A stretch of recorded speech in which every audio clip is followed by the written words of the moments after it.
യേശു തമ്പുരാൻ പുറപ്പെട്ട് സ്വന്തം പട്ടണത്തിലേക്ക് ചെന്നു.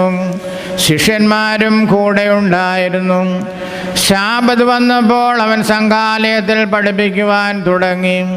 കേട്ട പലരും അത്ഭുതപ്പെട്ട് ഇപ്രകാരം പറഞ്ഞു: ഇവന് ഇതെല്ലാം എവിടെ നിന്ന് ലഭിച്ചു? ഇവന് ലഭിച്ചിരിക്കുന്ന ജ്ഞാനം എന്താകുന്നു? ഇതുപോലെയുള്ള ശക്തികൾ ഇവൻ മുഖാന്തരം നടക്കുന്നുവല്ലോ. ഇവനാകട്ടെ മറിയാമിൻ്റെ മകനും യാക്കോബിൻ്റെയും യോസയുടെയും യഹൂദായുടെയും ശീമോൻ്റെയും സഹോദരനുമായ മരപ്പണിക്കാരനല്ലയോ? ഇവൻ്റെ സഹോദരിമാർ ഇതാ ഇവിടെ നമ്മുടെ അടുക്കൽ ഇല്ലയോ? അവർ അവനോട് നീരസപ്പെട്ടു. യേശു തമ്പുരാൻ ഉത്തരമായിട്ട് അവരോട്: ഓരോ ദീർഘദർശിയും സ്വന്തം പട്ടണത്തിലും ചാർച്ചക്കാരുടെ ഇടയിലും സ്വന്തം ഭവനത്തിൽ